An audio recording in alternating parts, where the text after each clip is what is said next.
Me confirman si se ve en pantalla completa, por favor. Excelente, se ve muy bien. Ok. Buenas noches, licenciado, compañeros.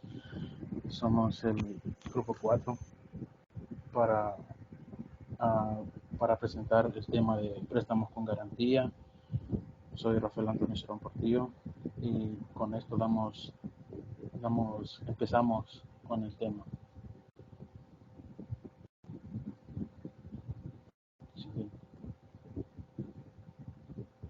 Vaya, préstamos con garantía se da cuando un prestatario se asegura el reembolso del crédito recibido, donde presenta su particular o su bien particular o su propio patrimonio. Lo que se entiende que por garantía es el momento donde el acreedor ha exigido un respaldo para avalar la devolución del dinero por parte del deudor, ya que es en ese momento es donde la presentación de la garantía reduce el riesgo para el prestamista y de manera que pueda recuperar la mayor probabilidad del capital entregado al crédito. Por lo de esto, se puede decir que lo convertido en dinero de esta forma compensará la deuda de que no se saldará previamente. Ahora, por parte del solicitante, el ofrecer una garantía le puede ayudar a que sea créditos que por otro modo quizás no le sería negado o se le exigiría pagar un tipo de intereses elevados, provocando que el prestamista corra un riesgo muy alto. Siguiente. Bueno, los tipos de préstamos con garantías estaríamos hablando de tres. Serían los préstamos con garantía hipotecaria, préstamos con garantía prendaria o pignoticia, o préstamos con garantía personal. Vamos a hablar primero de los préstamos con garantía hipotecaria. Los préstamos de garantía hipotecaria sirven para proporcionar esa financiación a personas que necesitan una elevada cantidad de dinero o que tienen perfiles de poco óptimos para las entidades bancarias al no contar con ingresos regulares o tener deudas, ya que para esto que los bancos consideran que pueden suponer un riesgo muy alto que ellos exigen con una garantía en caso de que no puedan responder a los pagos del préstamo, ya que mediante ese método de garantía hipotecaria la vivienda funciona como un aval. No obstante, el inmueble deberá estar en propiedad por parte del usuario o pagado, o al menos en un 80%, ya que, siguiente, pero ¿quién podría solicitar ese préstamo con garantía hipotecaria? Y los préstamos con garantía hipotecaria están pensados para personas que necesiten créditos con un importe de gran valor o que no pueden seguir financiados por otras. Por lo general, las entidades que los conceden no exigen justificar el motivo por el que el cliente necesita el dinero. Este tipo de préstamos son asimismo los únicos que aceptan a los clientes que se encuentran de ficheros de morosidad. Sí. Los requisitos para contratar este préstamo con garantías. El solicitar este préstamo bancario teniendo una vivienda como aval supone una gran responsabilidad que pueda acarrear numerosos riesgos, debido a que la magnitud de la garantía que el cliente presenta ante la entidad que le presta el dinero, las condiciones que exigen suelen ser muy flexibles y algunas de esas pueden ser. Las condiciones para solicitar el préstamo pueden ser mayor de edad, seres mayor de edad. Por lo general, esa se pide al solicitar un crédito que tenga más de 18 años y dependiendo del prestamista, la edad pueda subir ligeramente hasta los 25 años. Contar con un inmueble en propiedad, Es lo que significa que el cliente deberá poseer una vivienda que esté libre de cargos o pagada casi en su totalidad. Ya como se había dicho anteriormente, alrededor de un 80% con la que figure como titular y presentar la documentación necesaria. Además del DUI, el cliente deberá aportar un informe de tasación de la vivienda y de otra comprobación registral. Siguiente. Y para eso, las ventajas de estos préstamos con garantía hipotecaria permiten obtener sumas elevadas de dinero. Los plazos de devolución suelen ser más largos que cualquier otra modalidad de financiación y es posible acceder al dinero que aunque se figure en una lista de morosidad. La vivienda puede seguir utilizándose mientras se paga el préstamo. Sí. Y por ello, aparte de las ventajas, también hay inconvenientes, que si no se paga las cuotas, la vivienda se puede perder y es necesario tener una vivienda libre de cargos pagada prácticamente en su totalidad. Los intereses son más altos respecto a las otras modalidades de financiación y el plazo hasta que se obtiene el dinero suele tardar varios días. Si bien estaremos hablando de las líneas de crédito con garantía hipotecaria. Una línea de crédito con garantía hipotecaria es una línea de crédito renovable que aparece que, que se parece bastante a una tarjeta de crédito, ya que se puede tomar prestado el monto que necesite cada vez que uno lo necesite, por así decirlo, emitiendo un cheque o usando una tarjeta de crédito vinculado con la cuenta. Como es una línea de crédito, sus pagos se basan solamente en el monto en que tome prestado y no en el monto total disponible, ya que en, en resumida cuenta, una línea de crédito con garantía significa que usted promete un activo como un inmueble o una cuenta de ahorro con garantía colateral en caso de que no pague lo que debe con una línea de crédito no garantizada, ya que las personas que no tienen esas personas que no tienen con qué poner un activo como garantía colateral para seguir para asegurar el préstamo y como no puede quitarle sus activos en caso de impago, el riesgo de su prestamista puede ser mayor que con una línea de crédito garantizada.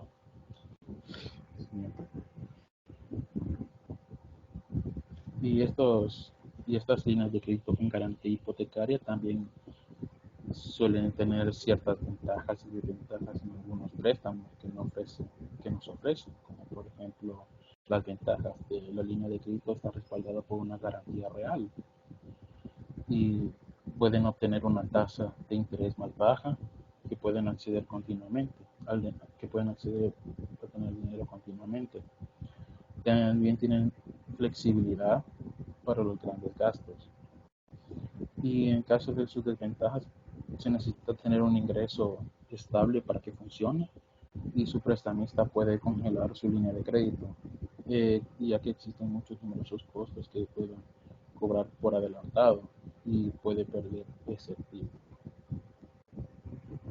Sí, también existen las alternativas a las líneas de crédito con garantía. Por lo tanto, esas líneas de crédito con garantía hipotecaria no es lo adecuado. Hay otras opciones con las que pueden considerarse. Sí, sí. En esas alternativas a las líneas de crédito con garantía están las líneas de crédito sin garantía. Aunque puede que pague una tasa de interés más alta con una línea de crédito sin garantía, se pondrá su propiedad en juego para garantizar el préstamo. Está también el anticipo de efectivo con tarjeta de crédito, ya que se requiere un préstamo a corto plazo, que pueda pedir un préstamo en contra del saldo disponible de su tarjeta de crédito con un adelanto de efectivo. Y está la transferencia del saldo de la garantía de crédito, de la tarjeta, transferencia del saldo de la tarjeta de crédito, ya que si esta está pensando en consolidar la deuda con una línea de crédito garantizada, se puede optar por una transferencia de saldo de tarjeta de crédito con una tasa de interés más baja en su lugar. Pasa mi compañero.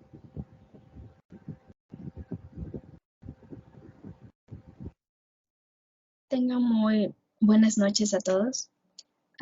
Continuando con la exposición, tenemos lo que son los préstamos con garantía prendaria.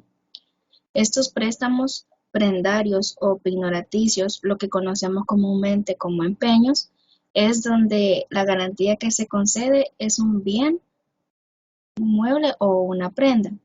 Este bien que se le entrega a la entidad de crédito se le da como respaldo para protegerlas en caso de una deuda o que la cuenta caiga en mora, etc.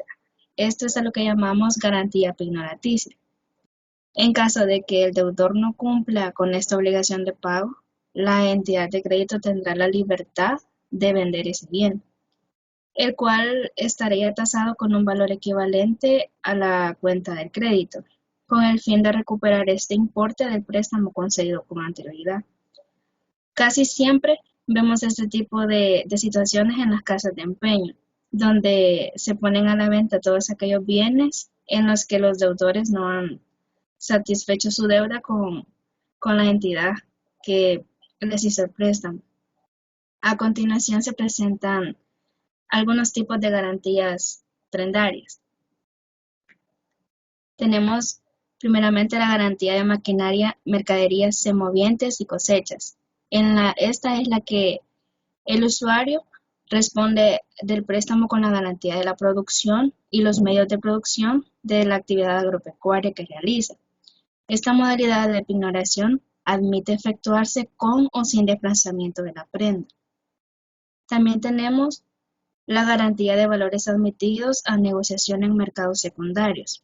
Este tipo de préstamos se puede caracterizar porque la garantía que recibe el prestamista recae sobre los valores o efectos que son admitidos a negociación en un mercado secundario oficial. También tenemos la garantía de imposiciones a plazos fijos o cuentas de ahorro, que esta se basa más que todo en el saldo de una cuenta de ahorro o de imposiciones con plazos fijos. Estas se hacen con desplazamiento de la prenda y al firmarse la póliza, el saldo de la cuenta de ahorro o imposición a largo plazo por el valor del crédito correspondiente. Además, también se tendrá que realizar una anotación en la libreta de ahorro, esta para justificar la operación. Y por último tenemos lo que es la garantía de certificaciones de obra, que esta modalidad permite el acceso a cuentas de crédito o préstamos, permitiendo también disponer de forma anticipada del importe de las certificaciones a cargo de un organismo público. Este tipo de garantía se realiza con desplazamiento de la prenda.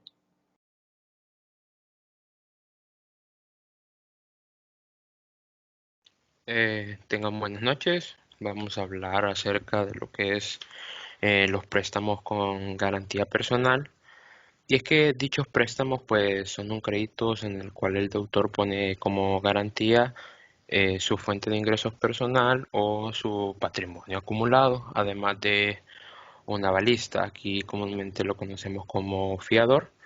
Y pues esta es una tercera persona que se compromete con cumplir con las obligaciones del deudor en caso de que no haya un pago.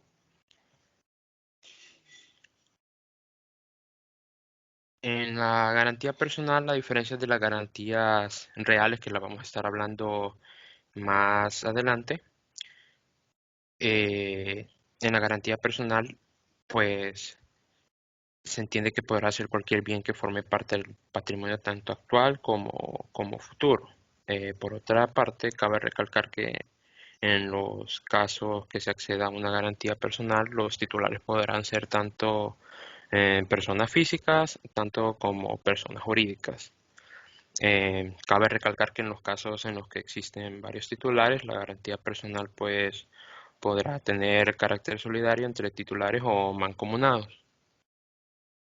Y es que en la garantía solidaria aquel que preste el dinero podrá reclamar el total de la deuda a cualquiera de las personas que sean titulares de esta, pues todas ellas estarán obligadas por el total del importe de la deuda hasta que se liquide por completo.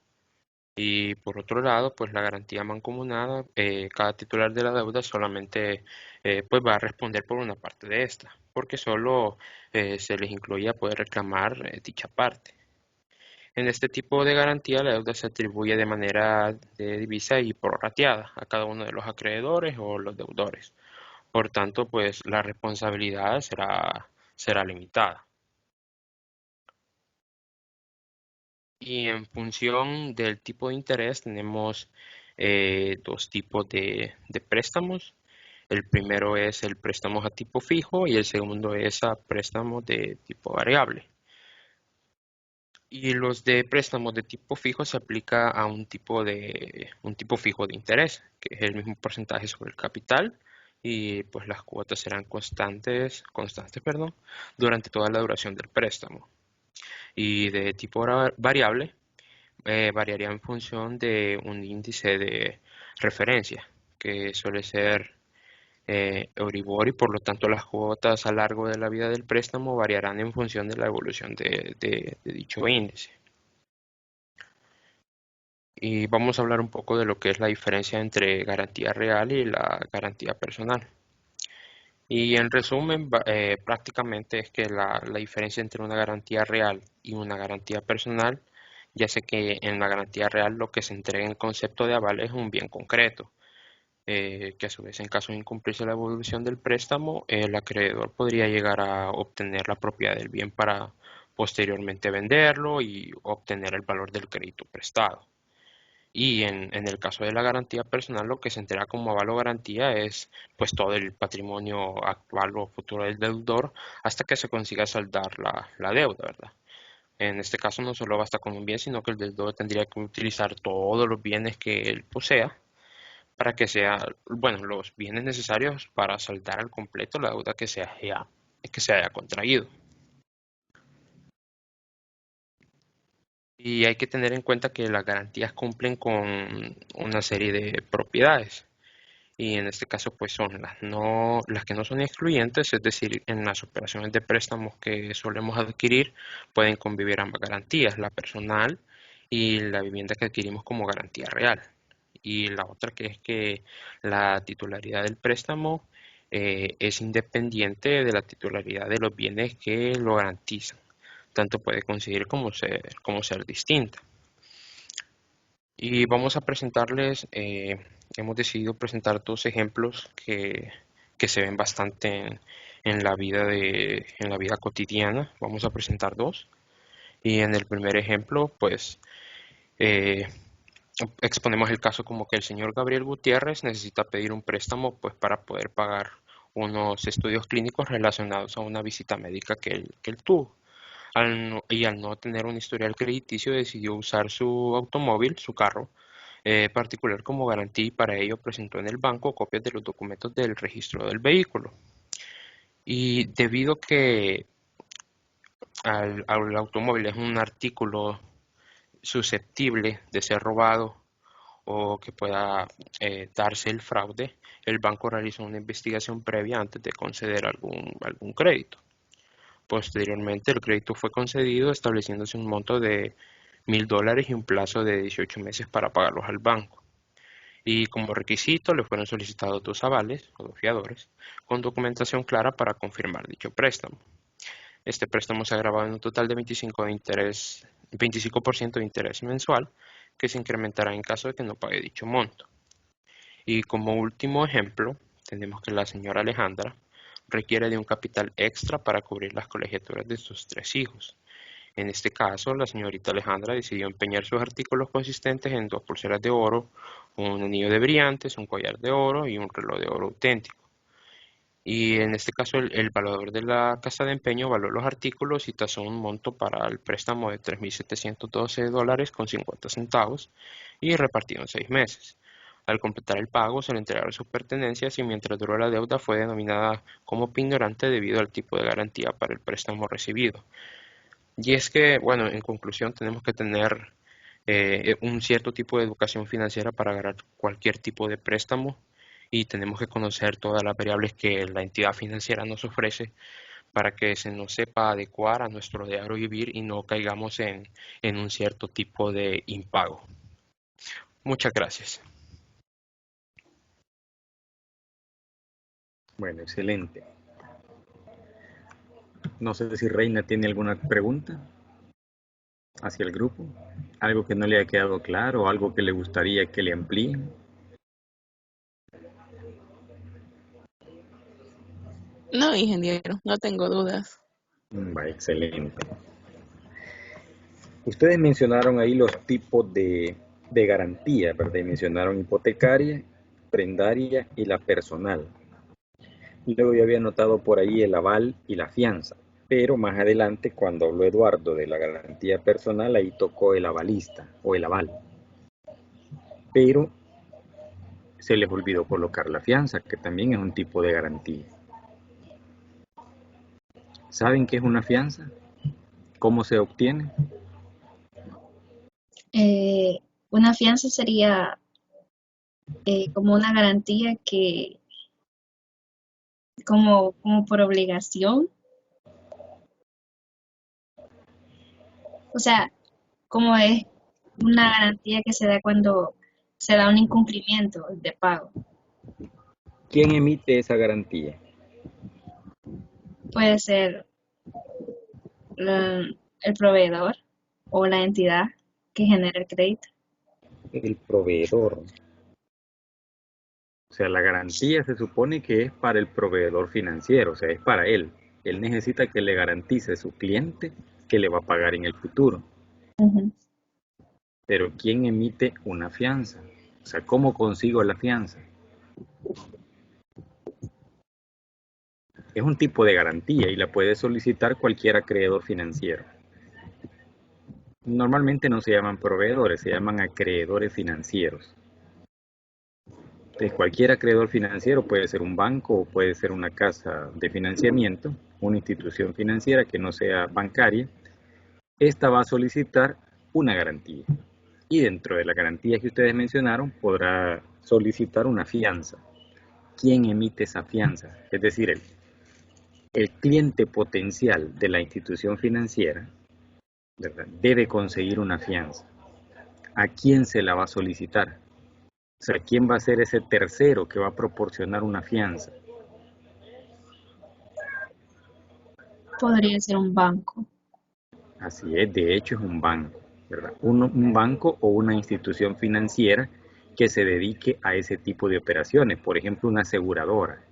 Una aseguradora puede ser avalista y puede ser también afianzadora.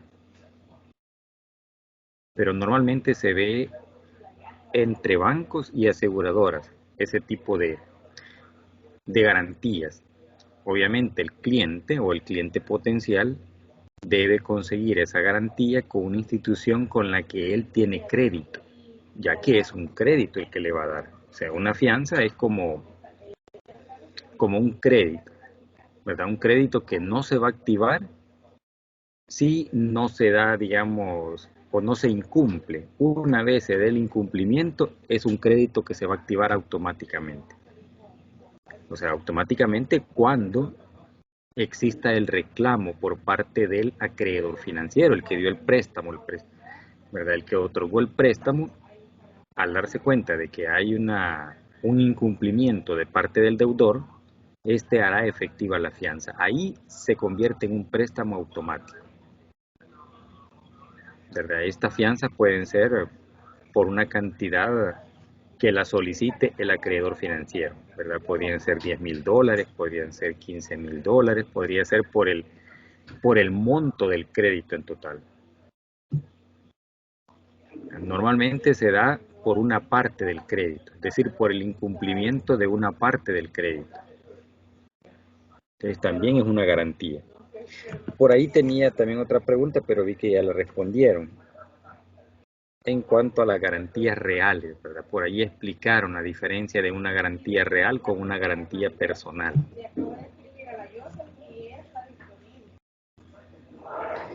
En cuanto a las hipotecas, ¿Se puede hipotecar más de una vez un bien?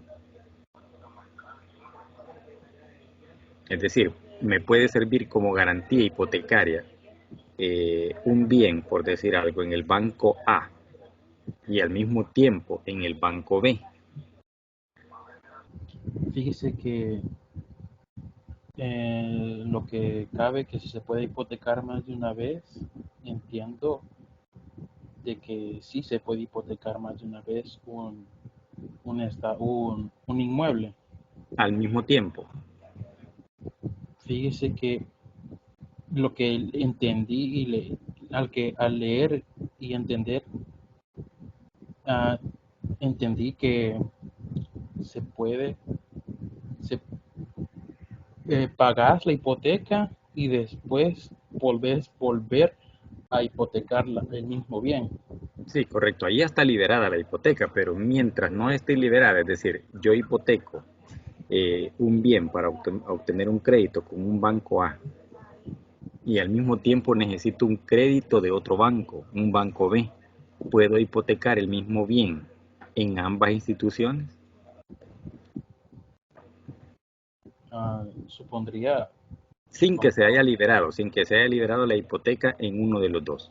Es decir, estar hipotecada al mismo tiempo en los dos. supondría, supondría que sí. Al leerlo entendí que mediante está la hipoteca uno y se quiere ir a pedir otro crédito, se puede ir a pedir otro banco. Entonces, sí,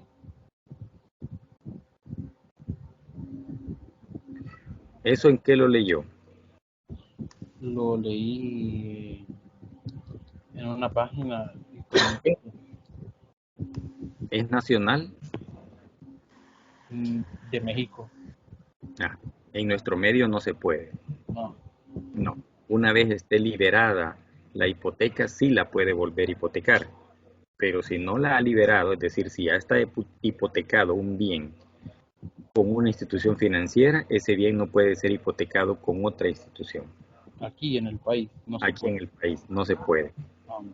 Ah, pues, Porque imagínese que usted incumpla con uno de los bancos y éste reclama la hipoteca y usted la tiene con otro banco, ¿verdad?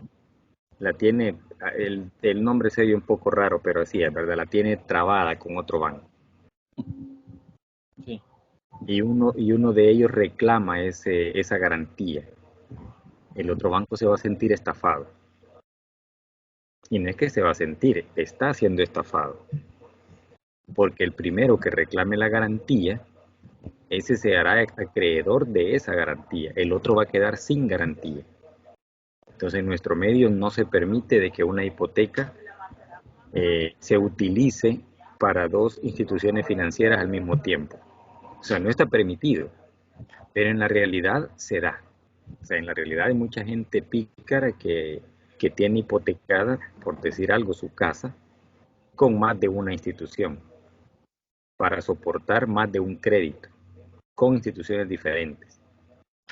Obviamente en la misma no se va a poder, pero con instituciones diferentes, ¿verdad? Hay bancos que no es que permitan una segunda hipoteca, sino que no investigan bien si si esa prenda ya fue hipotecada o si ese bien ya fue hipotecado y lo vuelven a hipotecar. Cuando se presentan al registro de la propiedad de bienes raíces, ahí se dan cuenta de que ya hay una prenda, ya hay una hipoteca trabada a ese bien. Entonces ahí el banco se siente estafado, ¿verdad? El segundo banco, el que va a presentar supuestamente la hipoteca, ya que la hipoteca es una cesión de beneficios hacia la institución financiera. Y para que eso sea real, la debe inscribir en el registro de bienes. Y ahí se da cuenta de que la hipoteca ya está cedida a otro banco. Entonces ahí hay una estafa. Y eso no se puede en nuestro medio. Es decir, no puede servir el mismo bien, el mismo inmueble para ser hipotecado con dos instituciones diferentes. Se va a poder en el caso de que ya se haya liberado una de las hipotecas. Si ya está liberada, ya no hay problema. Usted la puede hipotecar con otro banco, pero media vez no sea liberada, no se puede. Es decir, hasta que ya se haya pagado esa hipoteca y esté liberada, hasta entonces puede ser hipotecada nuevamente. Mientras tanto, no se podrá. En el caso de las garantías personales, es decir, del aval, normalmente las instituciones financieras solicitan del avalista o fiador una carta de descuento firmada y autorizada por la empresa con la cual labora. Hay empresas que no les gusta firmar ese tipo de cartas, pero los bancos le exigen tanto al fiador principal como al avalista una carta de descuento. Esa carta de descuento, en el caso del avalista, va a quedar por ahí guardada en caso de que no pague el deudor principal. Entonces se va a hacer efectiva. O en caso de que el deudor principal caiga en mora. Entonces se va a hacer efectiva. Y como la empresa ha autorizado, prácticamente la empresa está en la responsabilidad de descontarle las cuotas al deudor y de descontarle las cuotas al fiador. Eso es lo que sucede en la realidad. Ustedes mencionaron por ahí las garantías personales. Y dentro de las garantías personales prácticamente mencionaron la firma solidaria. Es decir, donde el avalista firma, ¿verdad? Dando fe de que si el deudor principal no paga, pues él se hace responsable. Pero solo con su firma, y eso fue lo que mencionaron. Pero aparte de eso, hay una garantía que respalda esa firma, y esa garantía son las cartas de descuento autorizadas por la empresa donde laboran estas personas. No sé si investigaron algo sobre eso, porque en la presentación no lo vi. En efecto, ingeniero, usted tiene razón. Fíjese que, bueno, no solo se da en los casos de entidades financieras, sino que también se da en las casas que ofrecen servicios de electrodomésticos. No sé si ha podido percibir que a la hora de establecer un contrato pues de préstamos acerca de un electrodoméstico también piden fiador, y cuando el monto es bastante, digamos, grande del valor del artículo, también piden la carta que usted estaba mencionando, que son las retenciones de un cierto tipo de monto para la persona fiadora, ¿verdad? Entonces es un diario vivir que vivimos no solo en las entidades financieras, sino que en otro tipo de empresas que lo solicitan. Y claro, tienen razón, pues porque se tiene que dar una cierto tipo de seguridad a la hora de solventar la deuda, ¿verdad? Es correcto, ¿verdad? El tema dice préstamos con garantía. Las instituciones financieras y las casas comerciales van a buscar de una u otra manera obtener esa garantía, ¿verdad? Pero en el caso de las casas comerciales tienen otros tipos de garantías que tienen fuerza ejecutoria, como por ejemplo la letra de cambio, ¿verdad? El deudor firma una letra de cambio en blanco como garantía. ¿Por qué se firmará en blanco? Eso con las casas comerciales.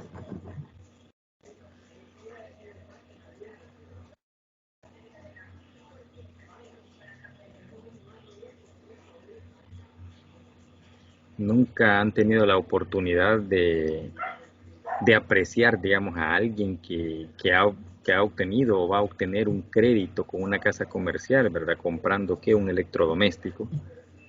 A esta persona lo hacen que firme algunos documentos, y entre esos documentos firma una letra de cambio, y esta letra de cambio está en blanco, simplemente con el nombre y la firma del deudor. ¿Por qué creen ustedes que debe ser en blanco? Y es una garantía. Eso se da cuando no existe, por decir algo, aunque a veces se da también cuando exista un fiador, pero normalmente se da cuando no hay fiador. ¿Se han fijado que algunas casas comerciales dan crédito sin el aval de un segundo, ¿verdad? Es decir, sin el aval de un fiador, pero hacen que la persona deudora firme una letra de cambio y esta debe estar en blanco. ¿Cuál creen ustedes que es la razón por la que se firme en blanco? Es decir, sin valor numérico.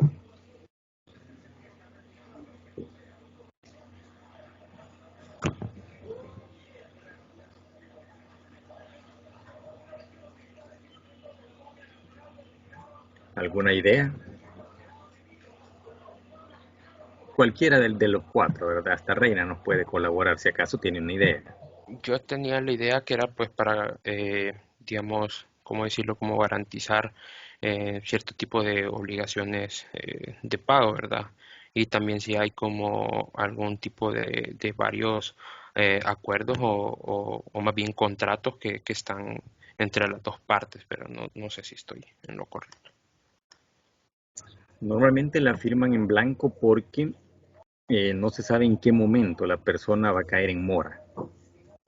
Tampoco se sabe con cuántas cuotas va a caer en mora. Una vez se someta a un proceso, digamos, jurídico, ahí es donde tiene efecto la letra de cambio en blanco. ¿Por qué? Porque esa letra va a soportar el valor de la deuda pendiente en ese momento, los gastos o costos del proceso jurídico, es decir, ahí van los gastos del abogado que está llevando el caso, y esa letra de cambio empieza a engordar. Ya no solo debe el valor adeudado en ese momento, sino que debe un poco más. Y todo eso se le va cargando a esa letra de cambio. Es decir, usted firmó, al firmar como la letra de cambio está en blanco, ¿verdad? Puede soportar cualquier valor que la empresa le ponga. Y usted no se puede echar para atrás. Si usted ya la firmó, usted aceptó ese compromiso, ¿verdad? O generó o dio esa garantía firmando una letra de cambio en blanco. Entonces eso se hace, como le digo, para soportar la deuda pendiente en un momento cualquiera, más los gastos que genere la cobranza. Por lo general, si se hace a través de un bufete de abogados, pues ahí van los costos del abogado. Imagínense qué difícil, ¿verdad? El deudor no ha podido pagar una cuota y ahora tiene que pagar las cuotas restantes más los gastos de cobranza a él mismo. Y eso se da en nuestro medio, bastante seguido. Las empresas van a buscar una garantía, ¿verdad? Una manera de cómo recuperar su dinero. Y ahí puede incluir un tercero en ese pagar en blanco. ¿Cómo así? Es decir, si en un dado caso, pues si el pagaré, digamos, dice que esas dos personas eh, van a adquirir ese electrodoméstico, por ejemplo, ¿se puede hacer eso o no se puede? Sí, se puede. Se puede en varias modalidades. Por ejemplo, una modalidad mancomunada, es decir, entre dos personas adquieren el mismo bien. Es decir, las dos personas van a pagar ese bien. Entre ellos se pueden arreglar, ¿verdad? Una cuota uno, otra cuota el otro, o mitad y mitad de cuotas. La institución va a aceptar esa modalidad y va a hacer que los dos firmen una letra de cambio en blanco. También cuando hay un avalista, es decir, el deudor principal más un fiador, pueda que la empresa, si dentro de su política de cobranza o crediticia tiene que le va a exigir a ambos una letra de cambio en blanco, igual lo va a hacer. Usted como deudor va a tener la disposición de aceptar o rechazar el crédito. Si usted considera de que las condiciones son muy crueles, ¿verdad? No acepte el crédito. Pero si la misma necesidad lo lleva a adquirir el crédito, pues tiene que aceptar las condiciones que le pone la empresa.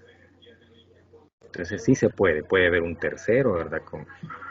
Que haya firmado también un documento de esto. Ese puede ser un avalista o puede ser una firma mancomunada, es decir, dos personas pagando el mismo crédito. Eso es válido. Ingeniero, Dígame. y eso de firmar en blanco es legal. Pues la ley no dice nada de lo contrario, ¿verdad? Sin embargo, menciona la ley que la letra de cambio debe quedar completamente llena. En ese caso no es así, se está, digamos, incumpliendo la ley. Pero las empresas lo exigen. En el momento de que, por decir algo, eh, les caiga una auditoría, ellos podrían perfectamente llenar en ese momento la letra de cambio. Hay empresas como por ejemplo la de telefonía, ellos no la escriben o no la dejan en blanco la letra, sino que la dejan con el valor más alto del servicio que están dando. Por ejemplo, si van a dar un teléfono al crédito o un servicio de telefonía con aparato incluido, hacen una letra de cambio o hacen un pagaré que tenga el valor más alto. Ellos manejan alrededor de 3 valores, es decir, un aparato de estos tiene 3 valores. El valor de venta de contado, el valor que tiene como garantía que ellos le dan a ustedes, ¿verdad? En el caso de que le roben el bien, que le roben el teléfono, ellos le dan una garantía de reponérselo con un porcentaje mínimo que usted pague. Podría ser un 20%, un 25%. Entonces, pero eso tiene un valor diferente, que es mucho más alto que el valor de contado del bien. Y hay un tercer precio que es el valor mucho más alto, que es el precio del bien, como que usted lo pagara al crédito, incluyendo todas las cuotas. Entonces le ponen ese valor. Entonces usted firma uno de esos, prácticamente el más alto. Y a veces usted dice, ¿cómo es eso? Si estoy comprando un teléfono que en el mercado vale 200 pesos, pero estoy firmando un pagaré por 500. Pero ahí está la opción en quien adquiere el crédito. Si por necesidad lo está adquiriendo, va a firmar. De lo contrario, usted puede rechazar perfectamente y eso es legal. Es legal porque es el costo que la empresa le está poniendo. Y esa es una de las modalidades que se utilizan hoy en día, más que todo las telefonías, para no tener letras de cambio en blanco. ¿Verdad? Hay tantas maneras o tantas formas de cómo garantizar los créditos. Las más comunes son las que mencionaron, ¿verdad? La hipotecaria, la prendaria y el aval. Y luego pues viene la fianza. ¿Verdad? Una fianza usted la adquiere con un banco, paga el valor de la fianza, es decir, el valor de la fianza es, por decir algo, el arancel para que el banco le emita el documento. No es el valor por el cual va a ser otorgada la fianza, sino que es el arancel para tener derecho a que el banco le emite el documento. Imagínense una fianza de $25,000. El banco le va a cobrar alrededor de $300. O sea, $300 para que el banco le emita ese documento a nombre del acreedor financiero con quien usted va a obtener el crédito. Si usted incumple y no paga, por decir algo, 3 o 4 cuotas, el acreedor puede hacer efectiva la fianza. Él va al banco, la presenta, ¿verdad? Y como el banco, esa es la condición que tiene la fianza, el banco va a responder inmediatamente el tenedor de la fianza la presente, como reclamando esa garantía. El banco no le queda de otra más que pagar los $25,000. En ese momento, esos 25,000 se le cargan a quien compró la fianza como un préstamo. O sea, no es que usted pagó 300 pesos y con 300 pesos ya tiene el derecho a que el banco le pague 25,000 a su acreedor financiero. Así tiene ese derecho, pero prácticamente esos 25,000 se vuelven un crédito para usted. O sea, el obtener una fianza tampoco es tan sencillo, es como firmar una letra de cambio en blanco. Las fianzas normalmente se dan por algún tipo de crédito, se dan por ejemplo por las licitaciones, cuando usted va a hacer un concurso de licitación o va a formar parte de un concurso de licitación, le piden una fianza o le piden varias fianzas. Fianzas de fiel cumplimiento, fianzas de calidad de producto, fianzas de origen del producto. Si usted dice que el producto lo trae de Estados Unidos, por ejemplo, y lo compró aquí en El Salvador, pero usted puso que el origen era desde Estados Unidos para acá, era americano el producto. y usted lo compró en plazo.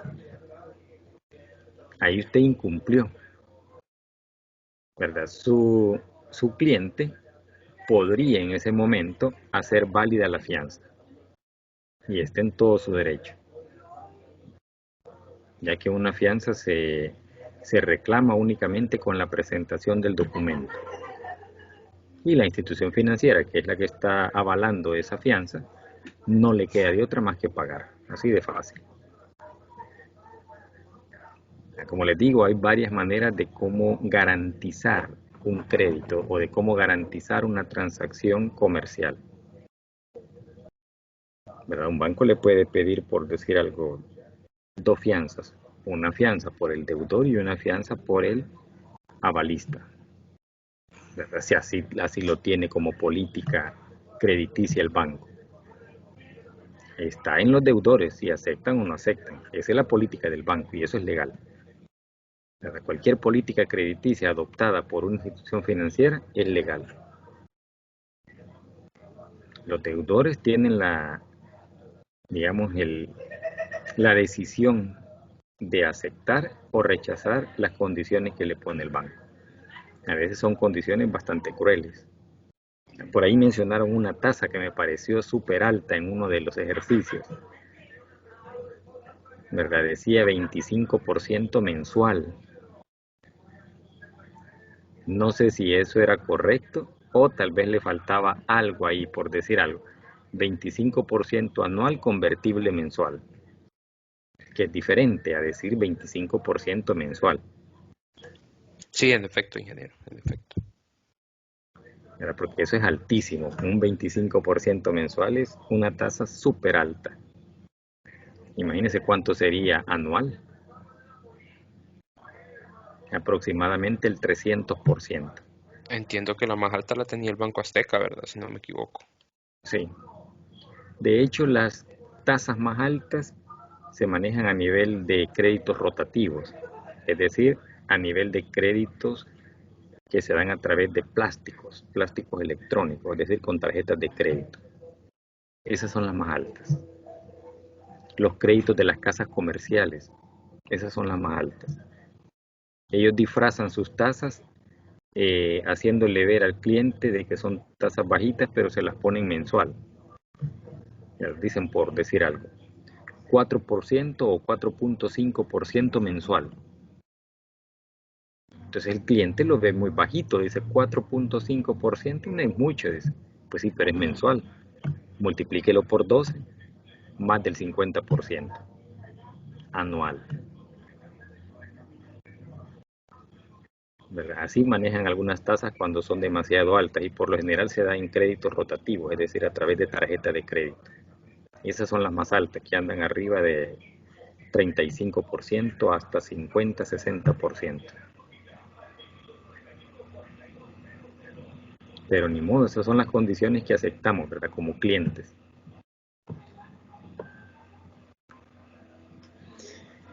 Bueno, si no hay más de qué hablar, pues llegamos hasta acá. Agradecerles la participación. Les deseo que tengan una feliz noche. Gracias por la oportunidad, ingeniero. Buenas noches. Buenas noches. Buenas noches. Noches.